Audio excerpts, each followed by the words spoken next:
Indus Valley Civilization, History and Geography.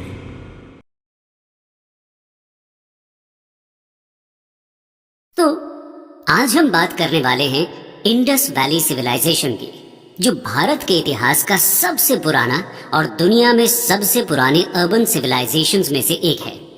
Indus valley civilisation यानी IVC आज से लगभग 4500 सालों पहले 2600 बीसीई में एक अर्बन सिविलाइजेशन की तरह एग्जिस्टेंस में आया।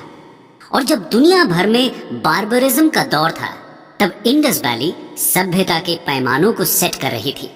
इंडस वैली सिविलाइजेशन के बारे में जानकारी मिलना हमारे इतिहास का वो पहलू है जिसने कॉलोनियलिज्म जैसे ऑप्रेसिव सिस्टम के कल्चरल हेजेमनी को चैलेंज करने में भी हेल्प किया।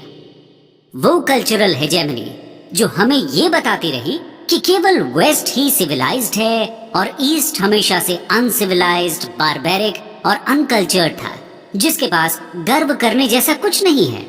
इससे जन्म हुआ व्हाइट मैन्स बर्डन नाम के आइडिया का, जिसके बेसिस पर ब्रिटिशर्स अपने 200 साल लंबे रूल को मॉरली जस्टिफाई करते रहे। यहाँ तक कि फेमस इंग्लिश फिलोसोफर J.S. मिल, जो डेमोक्रेसी और फ्रीडम के बड़े सपोर्टर थे, उन्होंने भी ब्रिटिश कॉलोनियलिज्म को जस्टिफाई करते हुए टॉलरेंट इंपीरियलिज्म को प्रमोट किया और क्लेम किया कि ब्रिटिशर्स इंडिया में हमारी भलाई और हमें सिविलाइज करने के लिए आए थे। लेकिन वेस्ट का ये घमंड तब टूटने लगा जब अलेक्जेंडर कनिंघम ने आर्कियोलॉजिकल सर्वे ऑफ इंडिया यानी ASI ने 19th सेंचुरी में कई मेजर आर्कियोलॉजिकल एक्सकेवेशंस किए, जिसमें सारनाथ, सांची स्तूपा और महाबोधि टेम्पल जैसे ब्रिलियंट एंशिएंट आर्किटेक्चर्स इन्वॉल्व थे। लेकिन इनमें सबसे जबरदस्त डिस्कवरी 1921 में इंडियन आर्कियोलॉजिस्ट दयाराम साहनी ने की, जब उन्होंने हड़प्पा का एक्सटेंसिव एक्सकेवेशन किया। इस डिस्कवरी ने दुनिया भर के इतिहासकारों को हैरान करके रख दिया, क्योंकि ये अपने समय में वेल प्लान्ड अर्बनाइजेशन का एक ऐसा अनोखा नमूना था जो हमें आज भी इंस्पायर करता है। इस डिस्कवरी ने ब्रिटिशर्स का मिथ बर्स्ट करते हुए ये बताया कि जब यूरोप बार्बरिज्म से जूझ रहा था, तब इंडिया में एक अर्बन सिविलाइजेशन हर रोज नई ऊंचाइयां छू रहा था। ये कहानी उसी इंडस वैली सिविलाइजेशन की है जिसने भारतीयों को खुद के इतिहास पर गर्व करने का एक मौका दिया और दुनिया को ये बताया कि सभ्यता पर वेस्ट की मोनोपोली नहीं हो सकती। तो आइए पहले हम इंडस वैली के कुछ मेजर फीचर्स को समझ लेते हैं, जो हमें यहाँ के बाकी पहलुओं को जानने में मददगार होंगे। Basic features. दोस्तों, इंडस वैली सिविलाइजेशन टाइटल पहली बार जॉन मार्शल ने यूज किया, लेकिन इसे हड़प्पन सिविलाइजेशन भी बोला जाता है। और आईवीसी एशिया के 3 और major civilisations Mesopotamia, ancient Egypt और चाइना का समकालीन था। और इंडस वैली के मेसोपोटामिया के साथ ट्रेड रिलेशंस के एविडेंसेस भी हैं। इंडस वैली की सिटीज एग्रीकल्चरल सरप्लस पर बेस्ड अर्बन टाउन्स थे, पर यहाँ की इकोनॉमी मर्केंटिलिज्म पर भी बेस्ड थी, जहाँ से मैसिव एक्सपोर्ट्स सी और लैंड रूट्स दोनों से होते थे। इस कॉन्टेक्स्ट में अब हम इंडस वैली के एक्सकेवेशंस के इतिहास को ब्रीफली समझेंगे। Excavations in British India and independent India. दोस्तों, वैसे तो हड़प्पन रूइंस का सबसे पुराना रिकॉर्ड ईस्ट इंडिया कंपनी के सोल्जर चार्ल्स मैसन की किताब narrative of various journeys in Balochistan, Afghanistan and the Punjab में मिलता है, जो उन्होंने 1842 में लिखी थी। एक और बात ध्यान देने वाली ये है कि ब्रिटिश इंपीरियलिज्म एक सिस्टमैटिक प्रॉब्लम थी, ना कि इंडिविजुअल। ऐसा इसलिए क्योंकि कई ब्रिटिशर्स जैसे अलेक्जेंडर कनिंघम ने इंडिया के एंशिएंट कल्चर और सिविलाइजेशनल हिस्ट्री को महत्व देते हुए उस पर रिसर्च को प्रमोट भी किया। यही वजह है कि 1853 में अलेक्जेंडर कनिंघम को भी शायद आईवीसी के बारे में पता चला, जब उन्होंने हड़प्पा को विजिट किया। लेकिन इसका सिग्निफिकेंस वो शायद समझ नहीं पाए। बाद में 1921 में दयाराम साहनी ने हड़प्पा और फिर 1922 में RD बैनर्जी ने मोहनजोदड़ो का एक्सटेंसिव एक्सकेवेशन किया। इसके बाद से लगातार इंडस वैली पर एक्सकेवेशंस हो रहे हैं, जिनमें कई प्रोमिनेंट आर्कियोलॉजिस्ट्स जैसे NG Majumdar, Amalananda Ghosh, RS Bisht, JP Joshi, R Rao और वसंत शिंदे इन्वॉल्व रहे। इन्होंने आईवीसी के कई और साइट्स जैसे सुतका गेंडोर, कालीबंगा, लोथल एक्सेट्रा को डिस्कवर किया और आज तक 2000 से ज्यादा इंडस वैली साइट्स पाई गई हैं। दोस्तों, इंडिपेंडेंट इंडिया के एक्सकेवेशंस की बात करें तो उसमें सबसे मेजर डिस्कवरी थी 1990s में आरएस बिष्ट की, जब उन्हें धोलावीरा में स्टोन इंस्क्रिप्शन और इंडस साइन बोर्ड मिले। Indus sign board wooden plate में इंडस स्क्रिप्ट का लॉन्गेस्ट इंस्क्रिप्शन है और स्टोन इंस्क्रिप्शन ऐसा पहला हड़प्पन इंस्क्रिप्शन है जो स्टोन में है। इसके पहले मिले इंस्क्रिप्शंस टेराकोटा, वुड एक्सेट्रा में इंस्क्राइब थे। इसके अलावा दूसरी मेजर डिस्कवरी थी इंडिया की राखी गढ़ी साइट, जिसे पहली बार अमरेंद्र नाथ ने 1997 में एक्सकेवेट किया। 2014 में वसंत शिंदे के एक्सकेवेशंस ने इसे हड़प्पन सिविलाइजेशन की लार्जेस्ट साइट बना दिया, जो लगभग 350 हेक्टेयर्स में फैली हुई है और इसने 300 हेक्टेयर्स में फैली पाकिस्तान की मोहनजोदड़ो को पीछे छोड़ दिया। खैर, अब हम बात करते हैं कि आईवीसी के इतिहास को हिस्टोरियंस कैसे क्लासिफाई करते हैं। 4 स्टेजेस और 4 फेजेस ऑफ एवोल्यूशन। दोस्तों, हिस्टोरियंस आईवीसी को जनरली 4 फेजेस में डिवाइड करते हैं। इसमें पहला है प्री हड़प्पा, जो 3300 बीसीई के पहले का फेज है। इस दौर में नोमैडिक लोग सेटलमेंट्स बनाने लगे और एग्रीकल्चर की शुरुआत हुई। दूसरा है अर्ली हड़प्पा, जो लगभग 3300 बीसीई से 2600 बीसीई तक था। इस दौर में हड़प्पा में बड़े बड़े विलेजेस का इमर्जेंस हुआ, जो बाद में अर्बन टाउन्स में कन्वर्ट हुए। तीसरा और सबसे इंपॉर्टेंट है मैच्योर हड़प्पन फेज, जो 2600 से 1900 बीसीई तक एग्जिस्टेंस में रहा। इस दौरान वो ग्रेट सिटीज फ्लरिश कर रहे थे जो आईवीसी को अर्बन बनाते हैं, और इसी दौर में हड़प्पा में मर्केंटिलिज्म भी अपने चरम पर था। आखिरी फेज है लेट हड़प्पन फेज, जो 1900 बीसीई से 1300 बीसीई में मिलता है। यहाँ आईवीसी का डिक्लाइन दिखता है, जिसके बाद धीरे धीरे ये सिविलाइजेशन इतिहास बन गया। चलिए अब आपको लेकर चलते हैं इंडस वैली की जियोग्राफी की ओर और जानते हैं कि ये कहां से कहां तक फैला हुआ था। Geography of Harappan sites. Indus valley civilisation Punjab, Haryana, Sindh, Balochistan, Gujarat, Rajasthan और वेस्टर्न यूपी तक फैला हुआ था। ये सारे एरियाज लार्जली इंडस और इंडस की ट्रिब्यूटरीज जैसे रावी के अराउंड लोकेटेड थे, और इसीलिए इसे जॉन मार्शल ने इंडस वैली सिविलाइजेशन बोला। एक थियोरी के हिसाब से इंडस वैली पहले काफी ज्यादा फर्टाइल था, इसीलिए यहाँ पर आईवीसी का जन्म हुआ। लेकिन बाद में इंडस वैली की फर्टिलिटी में डिक्लाइन और एनवायरमेंटल चेंजेस के चलते शायद यहाँ के लोग गंगा वैली में चले गए, जहां बाद में पोस्ट हड़प्पन सेटलमेंट्स, महाजनपद और मगध जैसे किंगडम्स का राइज हुआ। अभी तक के एक्सकेवेशन के हिसाब से मांडार northern most, Daimabad southern most, Alamgirpur eastern most और सुत का Dor western most Harappan sites हैं। इंडस वैली में मिले 2000 से ज्यादा साइट्स में से ज्यादातर प्रेजेंट डे इंडिया और पाकिस्तान में हैं, लेकिन एक साइट शोरतुघाई अफगानिस्तान में भी है, जो शायद हड़प्पन्स का ट्रेडिंग कॉलोनी था। पोर्ट सिटीज में सुरकातोड़ा, लोथल, कुंतासी गुजरात में, अल्लादीनो, बालाकोट और सुत का गेंडोर जो अब पाकिस्तान में है नाम की साइट्स आते हैं, जहां से मेजर ट्रेड्स के एविडेंस सूसा और उर नाम के मेसोपोटेमियन साइट्स में मिले हड़प्पन सील्स हैं। इसके बाद हम चर्चा करते हैं हड़प्पन सिविलाइजेशन में हुए मेजर एक्सकेवेशंस की, जो यहाँ के इतिहास और समाज को इंटरप्रेट करने के लिए प्राइमरी हिस्टोरिकल सोर्सेज हैं। Major excavations. Town planning. IVC का सबसे इंटरेस्टिंग एलिमेंट है उसका टाउन प्लानिंग, जिसके ब्रिलियंस को हम मॉडर्न डे चंडीगढ़ और न्यू रायपुर जैसी प्लान्ड सिटीज से कंपेयर कर सकते हैं। ये खुद में एक अचीवमेंट है कि आईवीसी ने ऐसा टाउन प्लानिंग 4500 साल पहले इस्टेब्लिश किया था। आईवीसी के टाउन प्लानिंग का पहला मेजर फीचर यहाँ का स्ट्रेटिफाइड टाउन प्लानिंग है। कुछ साइट्स को छोड़ दें तो मोस्ट साइट्स के वेस्ट में एक फोर्टिफाइड सीटाडेल या किला मिलता है जो शायद रूलिंग क्लास के लिए था, और ईस्ट में छोटे ब्रिक हाउसेस जो शायद कॉमनर्स के लिए थे। ये यहाँ के सोशल स्ट्रैटिफिकेशंस को इंडिकेट करता है और बताता है कि समाज में स्टेटस और पावर के बेसिस पर डिविजन्स हड़प्पन टाइम से थे, पर ये डिविजन्स कास्ट सिस्टम की तरह नहीं थे। धोलावीरा में यह सीटाडेल पत्थरों का था और यहाँ एक मिडिल टाउन भी था जो शायद मिडिल क्लासेस के लिए था। एक्सेप्शंस में चान्हू-दाड़ो है जहाँ कोई सीटाडेल अब तक नहीं मिला है, और लोथल का सीटाडेल फोर्टिफाइड नहीं था बल्कि थोड़ा हाइट पर बनाया गया था।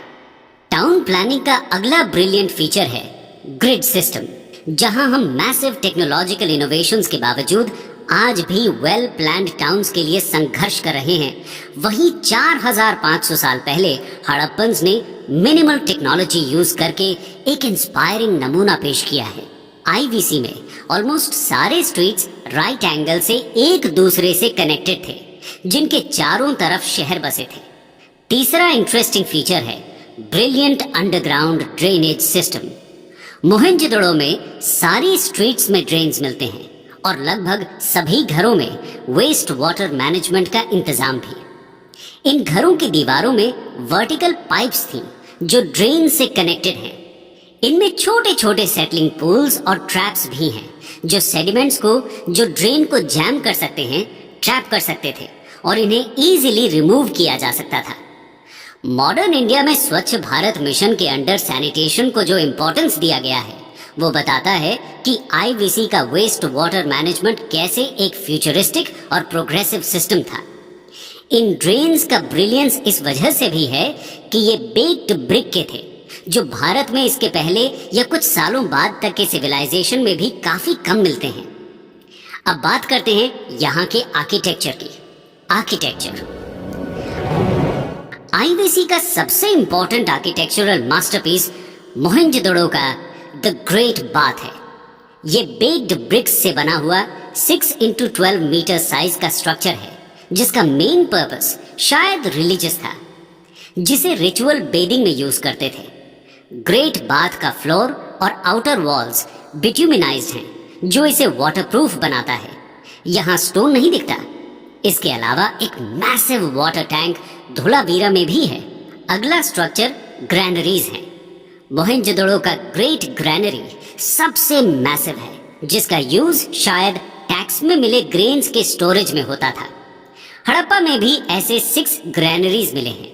यहाँ 2 रूम बैरिक्स भी थे जहाँ शायद वर्कर्स रहते थे। आगे देखते हैं हड़प्पा की आर्ट एंड क्राफ्ट की कहानी।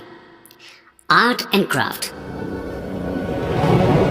दोस्तों, आईवीसी अपने ब्रिलियंट और वेल डेवलप्ड आर्टिफैक्ट्स और स्कल्पचर्स के लिए भी फेमस है। ये हमें हड़प्पन सोसाइटी में possible god worship, leisure toys, materials in use et cetera के बारे में बताते हैं।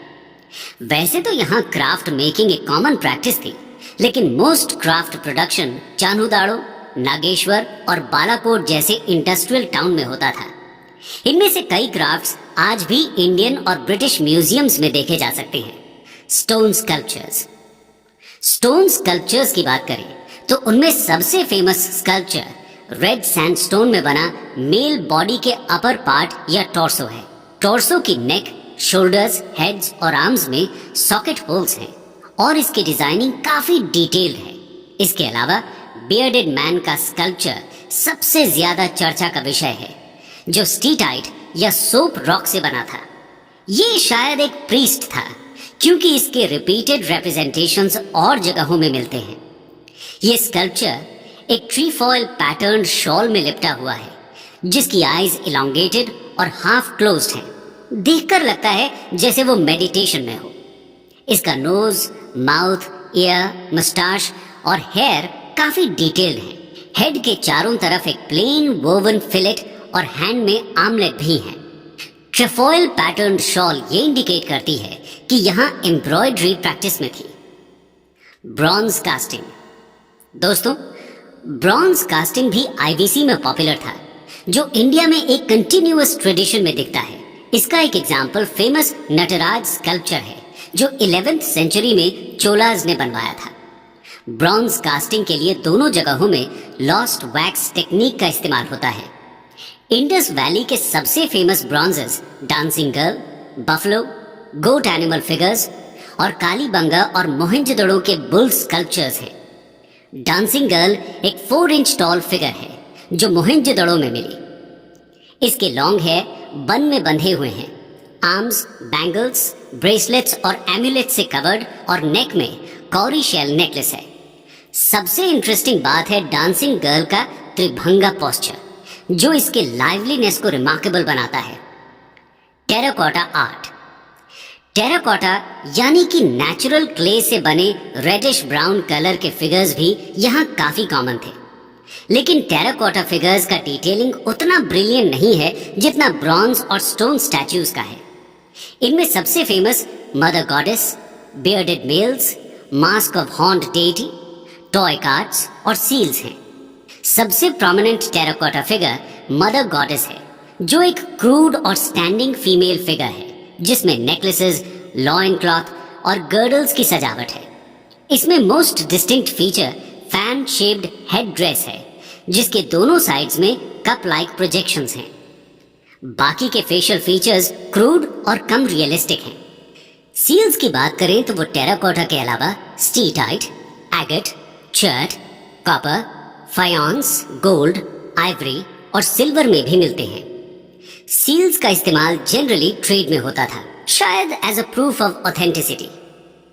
इनमें सबसे पॉपुलर मोहनजोदड़ो के पशुपति सील हैं, जिसमें एलिफेंट, टाइगर, राइनो, बफलो और 2 एंटीलोप्स कार्व्ड हैं। पॉटरी। अगला इंपॉर्टेंट क्राफ्ट यहाँ का पॉटरी है, जो लार्जली व्हील मेड थे, ना कि हैंडमेड। सबसे common red and black ware pottery थे।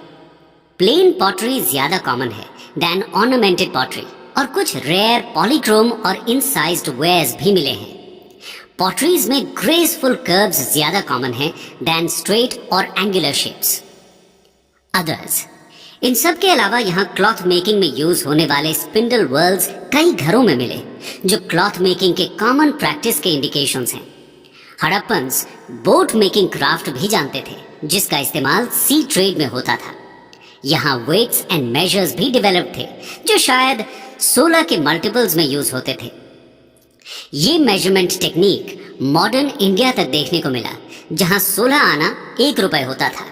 तो ये था इंडस वैली सिविलाइजेशन के इतिहास का वो पहलू जिसमें हमने वहाँ की जियोग्राफी, टाउन प्लानिंग, आर्किटेक्चर और मेजर एक्सकेवेशंस और क्राफ्ट्स मेकिंग की बात की। ये एक्सकेवेशंस हड़प्पन हिस्ट्री के प्राइमरी एविडेंसेस हैं, जिनके थ्रू ही हम उनके इतिहास और समाज के बाकी पहलुओं जैसे politics, society, economy, religion, culture और डिक्लाइन के बारे में जान पाते हैं। आइए पहले हम बात करते हैं आईवीसी की कुछ मेजर साइट्स की।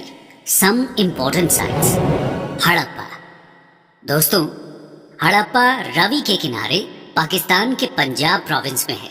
रवि के पास होने से इसको ट्रेड नेटवर्क्स, एक्वाटिक फूड और ड्रिंकिंग और कल्टीवेशन के लिए पानी का एक्सेस था। हड़प्पा ईस्ट से आने वाले ट्रेड रूट्स का मीटिंग पॉइंट भी माना गया है।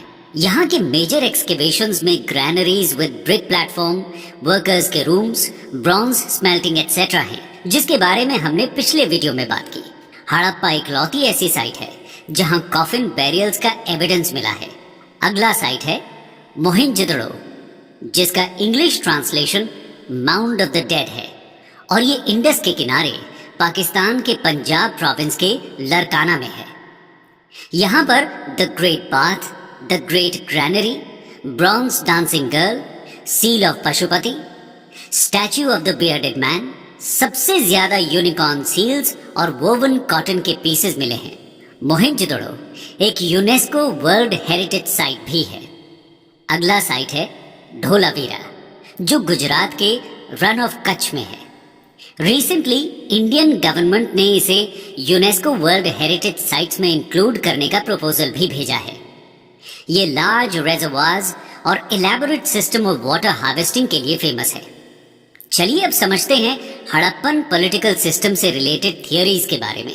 पॉलिटिकल सिस्टम दोस्तों, ये काफी इंटरेस्टिंग सवाल है कि कैसे इंडस वैली सिविलाइजेशन इतने पुअर कम्युनिकेशन सिस्टम्स के दौर में भी एक यूनिफॉर्म सिविलाइजेशन की तरह एग्जिस्ट करता रहा और इतने वास्ट एरिया में फैल गया। थियरी ऑफ सेंट्रलाइज्ड पॉलिटी के हिसाब से कुछ इतिहासकारों का मत है कि इंडस वैली का आर्किटेक्चरल मैग्निफिसेंस और यूनिफॉर्म ब्यूटीफुल स्कल्पचर्स यहाँ की रूलिंग क्लास की पावर को दर्शाते हैं। ये दिखाता है कि उनके पास मैसिव स्ट्रक्चर्स और ब्रिलियंट टाउन प्लानिंग के लिए लेबर और टैक्सेस मोबिलाइज करने की कैपेबिलिटी थी। यहाँ का पॉलिटिकल सिस्टम शायद एक सेंट्रलाइज्ड सिस्टम था, जिसकी वजह से ही आईबीसी कल्चर एक यूनिफॉर्म कल्चर था। इसके अलावा इन टाउन्स में मिले सिटाडेल्स ही शायद सीट ऑफ पावर थे और मोहेंजोदड़ो की ग्रेट ग्रैनरी स्टेट का ट्रेजरी, जहां टैक्स के रूप में कलेक्टेड ग्रेन्स रखे जाते थे। Political system mature Harappan phase में अपने चरम पर था और सबसे ज्यादा वेल डेवलप्ड भी। कई सारे शहर काफी अच्छे से फोर्टिफाइड थे और पूरा एरिया वेल पॉपुलेटेड, लेकिन यहाँ ऑर्गेनाइज्ड मिलिट्री के प्रूफ्स नहीं मिलते हैं। पर शायद एक स्टैंडिंग आर्मी एग्जिस्ट करती थी, क्योंकि सोल्जर्स के डिपिक्शंस कई स्टोन्स में हैं। यहाँ किसी भी तरह के टेंपल का आर्कियोलॉजिकल एविडेंस न मिलना ये इंडिकेट करता है कि शायद यहाँ प्रीस्ट्स का रूल नहीं था और पॉलिटी सेक्युलर थी। यहाँ के रूलर्स के लिए ट्रेड एंड कॉमर्स ज्यादा इंपॉर्टेंट था दैन कॉन्क्वेस्ट्स, और शायद ये रूलर्स लार्जली मर्चेंट्स थे। लेकिन पॉलिटी के बारे में ये इन्फरेंस कंक्लूसिव नहीं है, क्योंकि दूसरी थियरी के हिसाब से शायद यहाँ सिंगल सेंट्रलाइज्ड स्टेट नहीं था, बल्कि हड़प्पन सिटीज में अलग अलग रूलर्स थे जो हर अर्बन सेंटर को रिप्रेजेंट करते थे। शायद वैसे ही जैसे मिडीवल इटालियन सिटी स्टेट्स जैसे फ्लोरेंस, वेनिस, जेनोआ, मिलान एक्सेट्रा थे। खैर, किसी भी पॉलिटिकल सिस्टम के लिए ये जरूरी है कि वहाँ की इकोनॉमी भी स्ट्रॉन्ग फाउंडेशंस पर बिल्ट हो। इसलिए अब हम चलते हैं यहाँ की इकोनॉमी की तरफ। Economy, agriculture. दोस्तों, इंडस वैली में एग्रीकल्चर मेन इकोनॉमिक एक्टिविटी थी, जिसका मेजर कारण इंडस वैली की फर्टिलिटी था। ये फर्टिलिटी इंडस के हर साल ओवरफ्लो की वजह से थी, जिसका एविडेंस बर्न्ड ब्रिक्स के वॉल्स में है जो फ्लड कंट्रोल के लिए यूज होते थे। इंडस वैली के मेन क्रॉप्स में व्हीट, बार्ली, राय, सेसमम, मस्टर्ड और पीस हैं, लेकिन लोथल और रंगपुर में राइस के एविडेंसेस भी हैं। आईवीसी के बारे में एक इंटरेस्टिंग बात यह है कि शायद ये कॉटन प्रोड्यूस करने वाले सबसे पहले लोग थे। बुने हुए कॉटन का एविडेंस हमें मोहेंजोदड़ो से मिला है और लगभग हर घर में स्पिंडल व्हील्स ये बताते हैं कि वीविंग एक कॉमन प्रैक्टिस थी। यहाँ किसी भी तरह के मेटल के हल या प्लाव का एविडेंस नहीं मिलता, लेकिन राखीगढ़ी और कालीबंगा के प्लाउड फील्ड्स इंडिकेट करते हैं कि शायद वुडन प्लाव से यहाँ प्लाउइंग होती थी और स्टोन के कटिंग टूल से हार्वेस्टिंग। इरिगेशन के लिए शोरतुगाई के अलावा कहीं भी मेजर कैनाल्स का एविडेंस नहीं है, लेकिन छोटे वाटर टैंक्स जरूर थे। कालीबंगा के फील्ड्स ये भी बताते हैं कि वहां एक साथ 2 क्रॉप्स ग्रो की जाती थी। इसके अलावा एनिमल डोमेस्टिकेशन भी कॉमन था, जिसमें ox, buffalo, goats, sheep, pigs और हम्प्ड बुल मेन एनिमल्स हैं। यहाँ के लोग डॉग्स, कैट्स, एलिफेंट्स, राइनोस से भी अवेयर थे। डोंकी और कैमल्स का यूज प्लाउइंग और ट्रेड में होता था। सबसे चौंका देने वाली बात यह है कि हड़प्पन्स हॉर्स से अवेयर नहीं थे, क्योंकि उस पर कोई कंक्लूसिव एविडेंस नहीं मिला है। मोहेंजोदड़ो में एक टेराकोटा का हॉर्स लाइक क्रीचर और सूरकोटड़ा में हॉर्स लाइक एनिमल के स्केलेटन्स हैं, लेकिन ये दावा नहीं कर सकते कि वो हॉर्सेस ही हैं। खैर, विवाद से अलग ये तो साफ है कि फ्यूचर सिविलाइजेशन से अलग हड़प्पन सिविलाइजेशन हॉर्स सेंट्रिक बिल्कुल नहीं था। एग्रीकल्चर के अलावा ट्रेड एंड कॉमर्स भी हड़प्पन इकोनॉमी का क्रूशियल कंपोनेंट था। तो आइए अब हम हड़प्पन ट्रेड एंड कॉमर्स के बारे में जानते हैं। Economy, trade and commerce. Granaries में मिले सील्स, यूनिफॉर्म स्क्रिप्ट और वेट्स एंड मेजर्स यहाँ ट्रेड का इंपॉर्टेंस दिखाते हैं। इस ट्रेड में लोथल इंपॉर्टेंट पोर्ट था, जो गल्फ ऑफ खम्बाट में है। ट्रेड लार्जली बार्टर सिस्टम पर बेस्ड था, यानी कि यहाँ करेंसी यूज में नहीं थी। आईवीसी के कमर्शियल लिंक्स टाइग्रिस और यूफ्रेटीज रिवर्स तक मिलते हैं। मेसोपोटामिया के रिकॉर्ड्स मेलुआ नाम के सिविलाइजेशन का जिक्र करते हैं, जिसमें दिलमुन यानी Bahrain, Kuwait, Qatar, eastern Saudi और मगन यानी ओमान इंपॉर्टेंट ट्रेडिंग साइट्स थे। मेलुआ शायद इंडस वैली के लिए ही यूज होता था। हड़प्पन्स के इंपॉर्टेंट ट्रेडिंग गुड्स में terracotta pots, gold, silver, metals, beads, sea shells, pearls, coloured gemstones जैसे लैपिस लाजुलाई और टर्कोइस इंक्लूडेड हैं। शोर्तुगाई लैपिस लाजुलाई के लिए Lothal carnelian trade, Khetri mines copper import, Afghanistan tin और सिल्वर इंपोर्ट और साउथ इंडिया गोल्ड ट्रेड के लिए फेमस थे।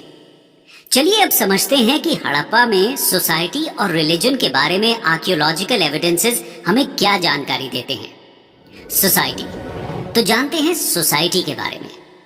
यहाँ के समाज में शायद एक वेल एस्टैब्लिश्ड सोशल हायरार्की थी, जो सिटाडेल और लोअर टाउन्स की एग्जिस्टेंस में दिखता है। सोशल डिफरेंशिएशन यहाँ के रेजिडेंशियल स्ट्रक्चर्स के डिफरेंसेस में भी है। कुछ स्ट्रक्चर्स छोटे और कुछ बड़े हैं।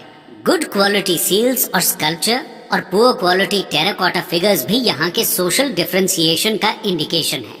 वैल्यूएबल मटेरियल्स के रेयर ऑब्जेक्ट्स भी मोस्टली बड़े सेटलमेंट्स में मिले, यानी यहाँ एक रीजनल डिवाइड भी था। फॉर इंस्टेंस फायोन्स के मिनिएचर पॉट्स सिर्फ हड़प्पा और मोहेंजोदड़ो में हैं, लेकिन कालीबंगा जैसी साइट्स में नहीं। हड़प्पन्स के फैशन सेंस को भी काफी प्रेज किया जाता है, जो यहाँ के वाइड स्प्रेड बीड्स और ऑर्नामेंट्स में दिखता है। इन बीड्स में necklaces, fillets, armlets, fingerings, earring etcetera included हैं, जो प्रेशियस मेटल्स, जेमस्टोन्स, बोन्स और बेक्ड क्ले से बनते थे। बीड इंडस्ट्रीज चान्होदाड़ो और लोथल में फ्लरिश कर रही थी।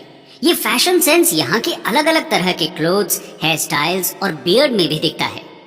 लिपस्टिक, कॉस्मेटिक्स और फेस पेंट के एविडेंसेस भी हैं, जो मॉडर्न डे में भी फैशन आइटम्स हैं। रिलीजन की बात करें तो यहाँ ग्रेट बाथ के अलावा कोई और रिलीजियस स्ट्रक्चर नहीं मिला, लेकिन यहाँ के लोगों के रिलीजियस प्रैक्टिसेस के बारे में बाकी के एविडेंसेस से इन्फरेंसेस निकाले जा सकते हैं। यहाँ कई सारे वुमेन टेराकोटा फिगरीन्स और एम्ब्रियो ऑफ वुमन का रिप्रेजेंटेशन शायद गॉडेस ऑफ अर्थ को दर्शाते हैं। हड़प्पन्स शायद अर्थ को फर्टिलिटी गॉडेस की तरह देखते थे और वर्शिप करते थे। इसके अलावा पशुपति महादेव भी शायद एक डेटी थे, जो एक सील में 3 हॉर्न्ड हेड के साथ यौगिक पोस्चर में दिखते हैं। इसके अलावा स्टोन के बने फैलस वर्शिप के एविडेंसेस भी हैं। हड़प्पन्स शायद ट्री वर्शिप भी करते थे, क्योंकि हमें एक डेटी का डिपिक्शन पीपल के ब्रांचेस में मिलता है।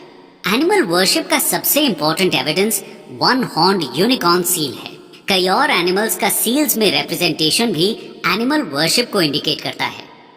यहाँ एम्युलेट्स का मिलना बताता है कि शायद ये इविल फोर्सेस में भी विश्वास करते थे। इन सब के बाद सवाल ये उठता है, क्या हड़प्पन कल्चर में लैंग्वेज का एग्जिस्टेंस था? चलिए आइए देखते हैं लैंग्वेज एंड स्क्रिप्ट। दोस्तों, हड़प्पन सिविलाइजेशन में लैंग्वेज की बात करें तो ये एक प्रोटो हिस्टोरिक सोसाइटी थी, यानी यहाँ रिटन एविडेंसेस तो मिले, लेकिन स्क्रिप्ट डिकोड नहीं हुई है। हड़प्पन्स ने आर्ट ऑफ राइटिंग को इन्वेंट तो किया, लेकिन ये शायद अंडर डेवलप्ड थी। हड़प्पन स्क्रिप्ट लार्जली पिक्टोग्राफिक है, यानी उसमें अल्फाबेट्स की जगह डायग्रामेटिक सिंबल्स हैं। इनकी राइटिंग स्टाइल को बूस्ट्रोफिडॉन बोलते हैं, जो राइट टू लेफ्ट और फिर लेफ्ट टू राइट लिखी जाती थी। एंशिएंट सिविलाइजेशंस में बेरियल प्रैक्टिसेस को भी काफी इंपॉर्टेंस दिया जाता है, इसलिए अब हम हड़प्पन बेरियल प्रैक्टिसेस के बारे में जानेंगे। The burial practices. मोहेंजोदड़ो में 3 तरह के बेरियल्स हैं: कंप्लीट बेरियल, फ्रैक्शनल बेरियल्स और पोस्ट क्रिमेशन बेरियल। फ्रैक्शनल बेरियल्स में डेड बॉडी को पहले वाइल्ड बीस्ट्स और बर्ड्स के लिए छोड़ दिया जाता था और बाद में बचे हुए बोन्स को बेरी किया जाता था। सबसे कॉमन बेरियल प्रैक्टिस थी एक्सटेंडेड इनह्यूमेशन की, जिसमें हेड जनरली नॉर्थ की तरफ होता था। हड़प्पा में वुडन कॉफिन और रेडिश क्लॉथ में लिपटी बॉडीज मिली हैं और सूट कोटड़ा से पॉट बेरियल के एविडेंसेस। लोथल में डबल बेरियल का एविडेंस मिला है, जहां मेल और फीमेल बॉडीज को साथ में दफन किया गया था। इस पर्टिकुलर केस में फीमेल स्केलेटन में हेड इंजरी है, जिसके चलते क्लेम किया गया कि शायद यहाँ विडो सैक्रिफाइस जैसी प्रैक्टिसेस थी। लेकिन बाद में राखी गढ़ी में 2019 में मिले डबल बैरियल में ऐसा कोई इंजरी नहीं मिला। ऐसे डबल बैरियल का वाइड स्प्रेड एक्सिस्टेंस ना होना ये इंडिकेट करता है कि विडो सैक्रिफाइस की थियोरी शायद वीक है। इसके अलावा बैरियल्स में पॉटरी और बाकी के आर्टिफैक्ट्स जैसे बैंगल्स और बीड्स आफ्टर लाइफ में बिलीफ को इंडिकेट करते हैं। बैरियल्स के आर्टिफैक्ट में क्वालिटेटिव डिफरेंसेस यहाँ सोशल हायरार्की की थ्योरीज को सपोर्ट करते हैं। तो ये थी हड़प्पा की सोसाइटी, कल्चर, पॉलिटी और इकोनॉमिक्स की कहानी। लेकिन दोस्तों, इतनी मैग्निफिसेंट सिविलाइजेशन के बारे में इतिहासकार कहते हैं कि ये मिस्टीरियस तरीके से खत्म हो गया। तो आइए समझते हैं हड़प्पन डिक्लाइन को।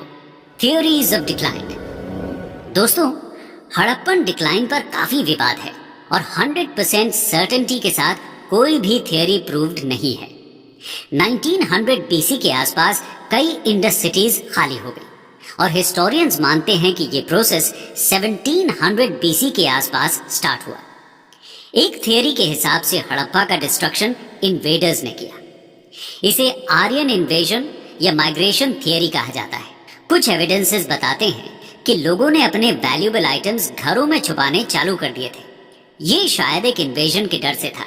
1920s में मोहेंजोदड़ो में 39 मेल, फीमेल और चिल्ड्रन के स्केलेटन्स मिले और ये प्रिडिक्ट किया गया कि शायद ये आउटसाइड इन्वेजन में मारे गए थे। लेकिन बाद में पता चला कि केवल 2 स्केलेटन्स में सोर्ड जैसे अटैक के मार्क्स हैं और वो भी पुराने घाव थे। इसके अलावा यहाँ किसी भी बैटल का कोई डायरेक्ट एविडेंस नहीं मिलता। हो सकता है कि मोहेंजोदड़ो के ये 39 लोग किसी डिजीज से मारे गए हों।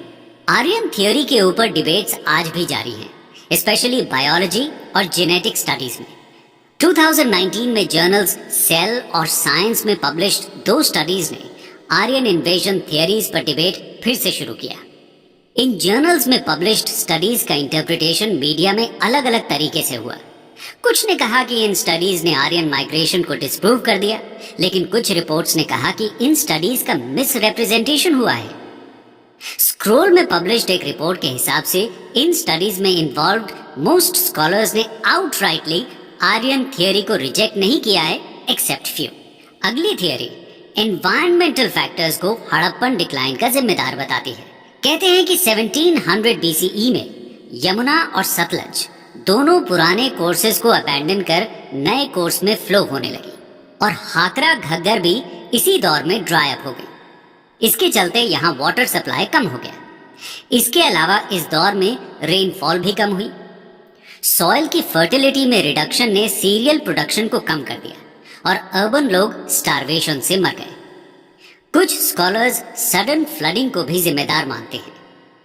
रोचेस्टर इंस्टीट्यूट ऑफ टेक्नोलॉजी के मैथमेटिशियन और साइंटिस्ट निशांत मलिक ने chaos and interdisciplinary journal of non-linear science में क्लेम किया कि क्लाइमेट चेंज हड़प्पा के डिक्लाइन का मेन कारण था।